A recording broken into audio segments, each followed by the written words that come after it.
साथियों, आज का दिवस किसान दिवस के रूप में मनाने का एक बड़ा सुंदर अवसर है। आज किसान दिवस है और हम सबको अनाज कोई देता है तो किसान है। तो दरअसल ये कहना गलत नहीं होगा कि अ, हम लोगों के जीवन में किसानों का सबसे अधिक योगदान है। लेकिन किसान खुद बहुत माली हालत में जी रहे हैं। उनकी आर्थिक स्थिति बड़ी ही कमजोर है।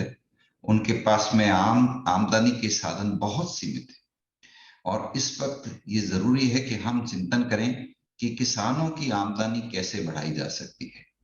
किसानों की स्थिति वाकई बहुत मुश्किल है।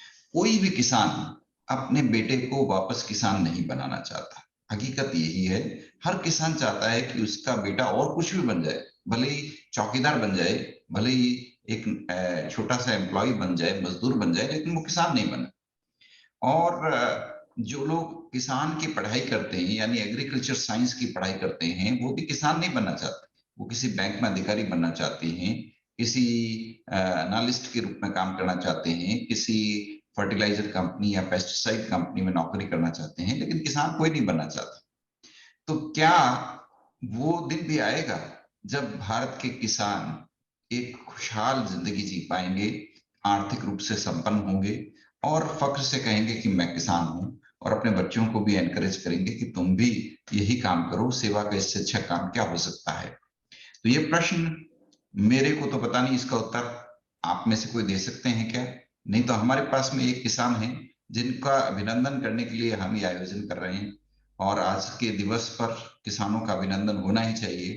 तो अन्नू कानावत जी, जो स्वयं एक किसान हैं और अनेकों किसानों को प्रशिक्षण देने में लगी रहती हैं, अनेकों किसानों को अपने पांव पर खड़ा होने के लिए प्रेरित करने में लगी रहती है, उनका हम अभिनंदन करें आज के दिन और उनसे इन प्रश्नों के उत्तर पूछें। आपको क्या लगता है अनुज, क्या कभी किसानों का एक बेहतर दिन आएगा? नमस्ते सर। इस दिवस पे सभी किसान भाइयों को शुभकामनाएं और आप सभी को भी शुभकामनाएं। हाँ। ये एक बहुत ही आपका एक क्वेश्चन है और ऐसा दिन जरूर आएगा। पर आपने जैसा जो बोला था कि जो किसान है, पहले ही आपने जो बोला कि किसान अपने बच्चों को किसान नहीं बनाना चाहते हैं। नहीं बनाना सबसे चाहते। बड़ी समस्या है वो किसानों के साथ यही है। जैसे एक डॉक्टर अपने बच्चे को डॉक्टर बनाना चाहेगा, पर किसान अपने बच्चे को चाहे वो चपरासी बना देगा पर किसान नहीं बनाएगा। तो उसका कारण ये भी है कि जो किसानों का जो मूल्य संवर्धन है, एमएसपी है, वो किसानों को अभी सही तरीके से नहीं मिल पा रही है। अगर आप एमएसपी को पूरी तरीके से स्टडी करेंगे तो आपको पता चलेगा कि जो मूल्य किसानों को दिया जा रहा है उसमें जो सरकार ने जो चीजें जोड़ी है, कॉस्ट जिस निकाली है, उस कॉस्ट के अंदर किसानों को लेबर दिखाया है। मतलब स्किल लेबर नहीं माना गया है। जो सेंट्रल गवर्नमेंट का जब भी आदेश था एमएसपी पे कि इस तरीके से कॉस्ट निकाल के एमएसपी तैयार की जाए, तो उस एमएसपी को जब हम पढ़ते हैं तो हमने देखा है कि इसमें लागत के अंदर किसानों को लेबर माना गया है। बल्कि अगर किसान लेबर है तो फिर प्रोडक्शन कैसे हो रहा है? ये एक सबसे बड़ा सवाल है जो सेंट्रल गवर्नमेंट से हमने अभी थोड़े दिन पहले पूछा था। अभी 4-5 दिन पहले बहुत बड़ी किसानों की जो महासभा हुई थी, उसके अंदर हमने पूछा कि भाई ये कैसे पॉसिबल है कि अगर कोई स्किल आदमी में नहीं है, स्किल किसान में नहीं है, तो वो गेहूं कैसे उगा लेता है, मक्का कैसे उगा लेता है? तो ये जवाब हमारी सरकार के पास नहीं है। तो इसका सबसे अच्छा उपाय यही है कि सरकार को सबसे ज्यादा सपोर्ट करना पड़ेगा किसान को एमएसपी सुधार के।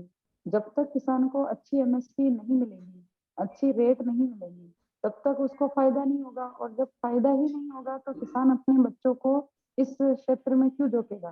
क्योंकि अभी सर्दी गर्मी हर बारिश के मौसम में किसान खेतों पे रहता है, हम आराम से सोते हैं, रूम में सोते हैं।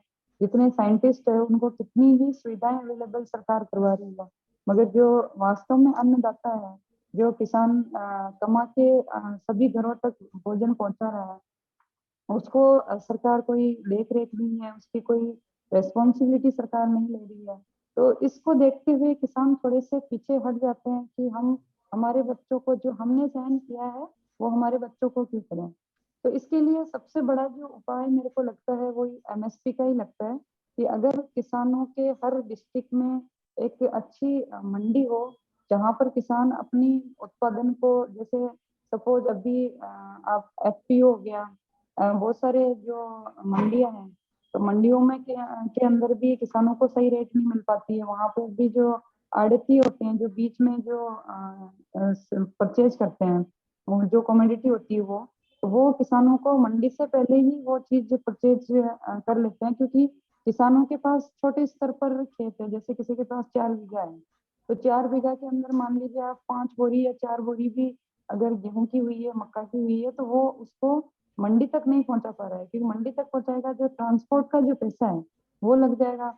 तो मुझे ऐसा लगता है कि हर तहसील स्तर पर, क्योंकि हर गांव से जो तहसील है वो लगभग 15 किलोमीटर के एरिया में पड़ जाती है, तो तहसील स्तर पर अगर मंडियां होगी और हर मंडी के अंदर जो एमएसपी गवर्नमेंट निर्धारित करती है वो अच्छी रेट निर्धारित करेगी, तो किसान हम्म। इस बारे में सोचेंगे कि फायदा हो रहा है। और अगर फायदा हो रहा है तो क्यों बच्चों को वो बाहर, एक जैसा आपने बोला था कि चपड़ासी बनाने को तैयार हो जाते हैं, और एक चपड़ासी की अगर अपन सैलरी माने, इनकम माने उसका, तो मंथली अगर प्राइवेट सेक्टर में जाए तो 10,000 रुपए होती है। तो 10,000 में तो अभी उसका कोई इनकम सोर्स अच्छा नहीं मानूंगी मैं। और एक लेबर विभाग का लेबर जो होता है उसका इनकम सोर्स भी अगर 10,000 रुपए है तो वो अपने परिवार को अच्छी तरीके से नहीं चला पाएगा। तो अगर एमएसपी अच्छी हो आपकी जाएगी बात तो से आराम से मैं किसान। पूरी तरह सहमत हूं। आपने कहा कि किसानों की स्थिति सुधारने के दो उपाय हैं। एक तो एमएसपी बढ़ाई जाए, किसानों के परिश्रम को स्किल्ड लेबर माना जाए, और जी स्किल्ड लेबर के रूप में एमएसपी के अंदर मूल्यांकन हो, उनकी कॉस्ट का, लागत का पुनर्मूल्यांकन हो, तो एमएसपी बढ़ेगी, तो इस दिशा के अंदर कुछ सुधार हो पाएगा। और दूसरी आपने बात बताई कि हर तहसील के स्तर पर मंडी होनी चाहिए। हर तहसील पर मंडी होगी तो किसानों की सुविधा रहेगी, वो अपने फसल को तुरंत तहसील स्तर पर बेच पाएंगे, और इससे किसानों को कम ट्रांसपोर्टेशन कॉस्ट बियर करनी पड़ेगी, और वो जल्दी से जल्दी मंडी पर, तहसील स्तर पर अगर मंडी हो तो किसानों की स्थिति में सुधार संभव है। ये आपने बातें बताई दो। लेकिन क्या आपको लगता है कि जो फार्मर प्रोड्यूसर ऑर्गेनाइजेशन है, जो नई टेक्नोलॉजी है, और जो ऑर्गेनिक कृषि के अंदर आप खुद भी बहुत जबरदस्त प्रयास कर रहे हैं ऑर्गेनिक कृषि के अंदर, और नई नई क्रॉप्स के ऊपर आप काम कर रहे हैं, तो आपको क्या लगता है इन क्षेत्रों के अंदर अगर किसानों को प्रशिक्षण दिया जाता है तो क्या वो अपनी आमदनी को बढ़ा पाएगा? बिल्कुल सर, ये इसका जागता आपके पास एक उदाहरण है, वो है हमारा गुजरात, जो कि प्रधानमंत्री जी जब वहां पर थे गुजरात के हाँ अंदर, हाँ। तो उन्होंने भी एक बहुत बड़ा प्रयास किया था कि एक तो रोड जो कंडीशन थी उनको सुधारा। सबसे पहले उनका ये प्रयास था कि जो किसान है मंडी तक अपने सामान फास्ट लेके जाए, कम टाइम के अंदर पहुंचा पाए। दूसरा उन्होंने एक दूसरा छोटा सा एक प्रयास किया उन्होंने कि जो भी किसान वहां पर अच्छी उत्पादन ले रहा था उनको उन्होंने 5 किसानों को इजराइल भेजना शुरू किया। तो अगर कोई भी जैसे राजस्थान से अगर 5 किसान इजराइल जाके ट्रेनिंग लेके अगर आते हैं और वापस राजस्थान के अंदर आके वो टेक्निक अपनाते हैं और उसको अगर गवर्नमेंट सपोर्ट करती है, तो वो 5 किसान 100 किसानों को सिखाएगा, और 100 किसान 200 को सिखाएगा, और 200 1000 को सिखाएगा। इस तरीके से पूरा राजस्थान कवर हो सकता था। मगर हमारे जो राजस्थान सरकार है वो इन चीजों पर ध्यान अभी तक नहीं दे रही है। तो कहीं ना कहीं मतलब अगर अपन सीधा तरीके से अगर मैं कहूंगी तो सरकार को इस बात पे ध्यान देना बहुत जरूरी है। जैसे हम गुजरात का जो नहीं, किसान है पूरी मैं इसमें आपसे एक राय लेना चाहता हूँ कि गुजरात के किसान इजराइल से नई टेक्नोलॉजी सीख चुके हैं और वो बहुत प्रशिक्षित हो चुके हैं। तो राजस्थान के किसानों को उन किसानों के पास भेजा जाए, बजाय कि इजराइल भेजा जाए। हम गुजरात तक तो भेज ही सकते हैं। तो गुजरात के जो जिन किसानों ने नई टेक्नोलॉजी लागू की है उन किसानों के पास भेजने से क्या राजस्थान के किसान जबरदस्त काम नहीं कर पाएंगे? बिल्कुल सर, मैं यही कहना चाह रही हूँ कि जितने भी एफपीओ है या फिर कोई भी जैसे आपने बोला कि फार्मर हाँ। प्रोड्यूसर कंपनियां हैं, हम्म। इन कंपनीज के जो डायरेक्टर हैं उन लोगों को ट्रेन करना चाहिए कि आप कम से कम 5 किसानों को या 10 किसानों को हाँ गवर्नमेंट फंड, सर किसानों के पास अभी फंड नहीं है, सबसे हाँ जो पैसा है इधर उधर जाने का वो किसानों के पास नहीं होता है। तो मैं हाँ चाहूंगी कि ऐसी जो कंपनियां हैं या फिर जो गवर्नमेंट के द्वारा कोई स्कीम चलाई जाए जिसमें 5 से 10 किसान वहां जाए और अपना ट्रेनिंग है वो वहां से ले और प्रशिक्षित होकर फिर वापस से आकर अपने गांव में वही चीज करे और उसकी इनकम करे। जैसे मैं आपको एक एग्जांपल देना चाहूंगी कि गुजरात के अंदर एक फार्मर है जो वैलेंटाइन डे जो कि 14 तारीख को आता है, उसको वो रोज कल्टीवेशन करके उसी डेट पे और बाई फ्लाइट बॉम्बे सेल करते हैं और 2 करोड़ रुपए इनकम जनरेट करते हैं। उनका वाह प्रॉफिट एक है। तो ऐसे कमाल ऐसे है। किसान एग्जाम्पल है। तो हाँ अपने राजस्थान में दूसरा है कॉन्ट्रैक्ट फार्मिंग। गुजरात में जो कॉन्ट्रैक्ट फार्मिंग है वो राजस्थान में नहीं है। तो उसका एक सबसे बड़ा कारण भी यही है कि जो इन्वेस्टर है वो अगर राजस्थान के अंदर आए और फार्मर्स को कॉन्ट्रैक्ट फार्मिंग के थ्रू प्राइस बढ़ा देती है। जैसे कॉन्ट्रैक्ट फार्मिंग में होता ये है कि जैसे आपके पास 10 बीघा जमीन है तो आपको एक क्रॉप उगानी है, जैसे पोटैटो उगानी है, और पोटैटो सारी की सारी जो चिप्स वाली कंपनियां वो खरीद लेगी, आपको सीड भी वही देगी। तो किसानों को एक भरोसा हो जाता है कि कितना भी प्रोडक्शन हो ये कंपनी खरीद लेगी और उससे मतलब किसान की इनकम भी बढ़ रही है। तो दूसरा एक ऑप्शन अपने पास ये हो सकता है कि कम ज्यादा से ज्यादा कंपनियों को यहाँ पर लाया जाए और राजस्थान के अंदर लाया जाए और इन्वेस्टर मीट कराई जाए। और सिर्फ मीट करवाई ही नहीं जाए, कंपनियों को स्ट्रिक्टली कहा जाए कि कम से कम आपको राजस्थान से भी कॉन्ट्रैक्ट फार्मिंग करनी है, कंपल्सरी किया जाए ऐसा, तब जाके कुछ सिस्टम सुधर सकता है। अच्छा, एक बात और बताइए, कृषि के क्षेत्र के अंदर स्टार्टअप्स को बढ़ावा देने के लिए, एंटरप्रेन्योरशिप को बढ़ावा देने के लिए क्या किया जाना चाहिए? आप स्वयं एक एग्री एंटरप्रेन्योर हैं, आपने अपना स्टार्टअप चालू किया हुआ है और अब आप अपॉर्चुनिटी लैब के द्वारा पूरे राजस्थान के अंदर किसानों के आय बढ़ाने के लिए प्रयास कर रहे हैं, पूरे राजस्थान के किसानों को एग्री एंटरप्रेन्योर बनाने की कोशिश कर रहे हैं। तो मुझे ये बताइए कि कृषि के क्षेत्र में स्टार्टअप के लिए कितनी संभावनाएं हैं और इस क्षेत्र में स्टार्टअप को बढ़ावा देने के लिए क्या किया जाना चाहिए? जी सर, स्टार्टअप को सर बढ़ावा देने के लिए ज्यादा अभी शुरुआत में टेक्नोलॉजी यूज नहीं करनी चाहिए। जैसे कि फॉर एग्जांपल कि आप पीपीटी बना के प्रेजेंट करो या फिर, क्योंकि हमारा जो किसान है अगर हम सिर्फ यूथ को लेना चाहते हैं तो ये चीजें इन्वॉल्व हो सकती है। जैसे कि आपका जो प्रोजेक्ट है उसका पीपीटी प्रेजेंटेशन दो और भी आप जैसे मीटिंग के थ्रू वहां पर जाओ। ऐसी चीजों को कम करके जो किसानों के आइडियाज हैं उसको चाहे पेपर वर्क करके उनका प्रेजेंटेशन डायरेक्टली उनको सुनना चाहिए और उसके बाद उन लोगों को प्रोत्साहन देनी चाहिए। स्टार्टअप के अंदर जो सबसे बड़ी कमी अभी तक मुझे जो नजर आई है वो है कंपनी रजिस्ट्रेशन। एक ठीक है वो उनकी एक सिक्योरिटी के हिसाब से कंपनी रजिस्ट्रेशन करवाते हैं, मगर किसान कंपनी रजिस्ट्रेशन में नहीं जाना चाहता और जाने में कोई फायदा भी नहीं है, क्योंकि जब कंपनी रजिस्ट्रेशन होती है तो मंथली उसका खर्चा बढ़ जाता है। जैसे जीएसटी करना, जीएसटी देना, उसके अलावा भी बहुत सारी ऐसी चीजें होती है जो खुद हैंडल नहीं कर पाता, एक आदमी उसको रखना पड़ता है उस कंपनी के लिए। तो इससे बेटर है कि स्टार्टअप को बढ़ावा देने के लिए आपको किसान को प्रशिक्षित करके उसका जब 2 साल हो जाए उस चीज में वर्किंग करते हुए तब कंपनी रजिस्ट्रेशन करवानी चाहिए। तो पहले से ही कंपनी रजिस्ट्रेशन करवा के उस पर एक बॉन्ड कर देते हैं हम कि आपको कंपनी भी रन करनी है स्टार्टअप भी करना है। तो किसान इस चीज से परेशान होके जो अपने आइडियाज है वो बाहर नहीं ला पाता है।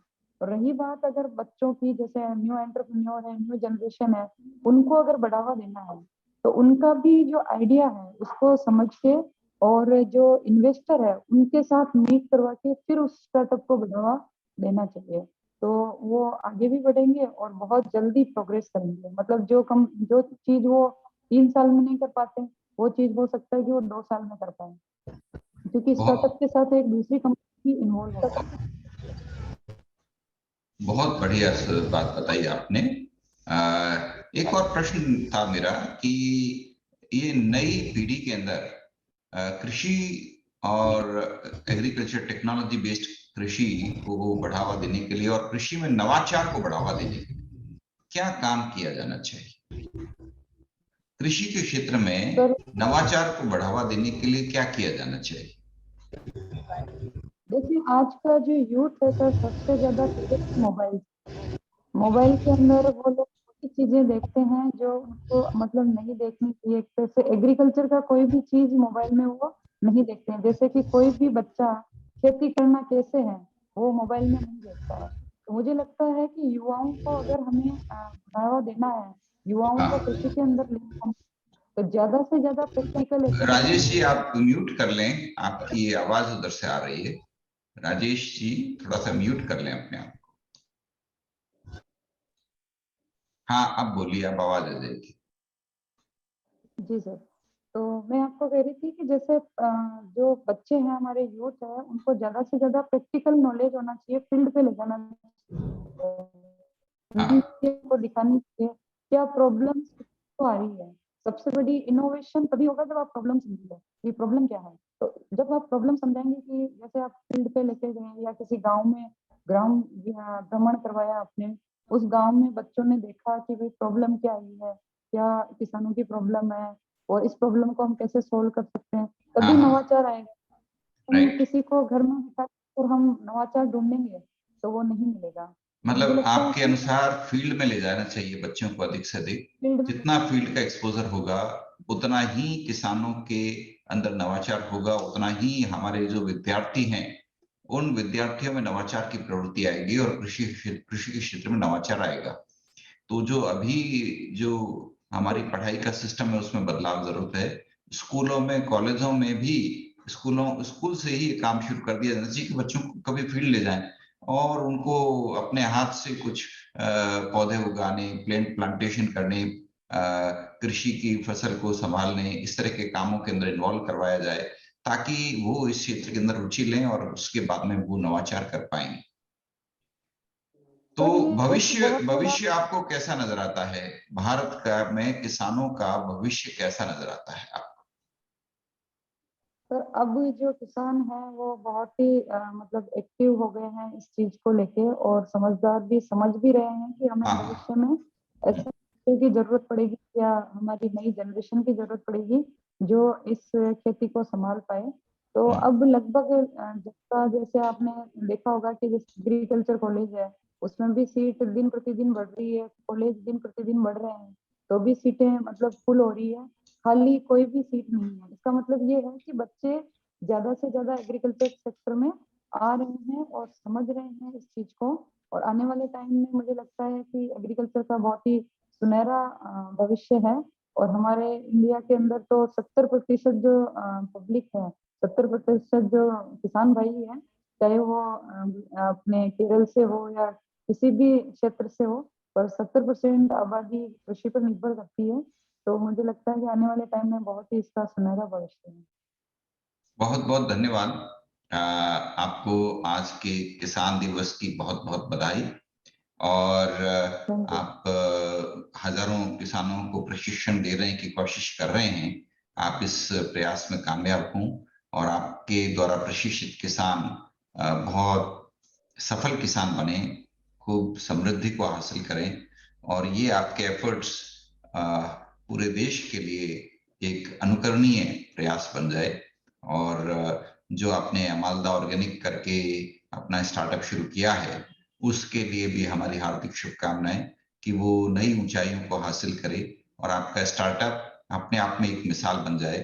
और जो अपॉर्चुनिटी लैब का जो आप प्रयास कर रहे हैं जिसके द्वारा गरीब से गरीब किसानों को संबल प्रशिक्षण दे करके, मजबूत बना करके, ट्रेनिंग दे करके, मोटिवेशन दे करके आप उनको एक सक्षम और सेल्फ डिपेंडेंट एंटरप्रेन्योर, यानी वाकई एक सक्षम किसान बनाना चाहती हैं, सफल किसान बनाना चाहती हैं, उद्यमी किसान बनाना चाहती हैं, उस प्रयास के लिए भी आपको बहुत बहुत बधाई। और आज के दिन की शुभकामनाओं के साथ में हम आपसे इजाजत लेते हैं। आपका बहुत बहुत शुक्रिया।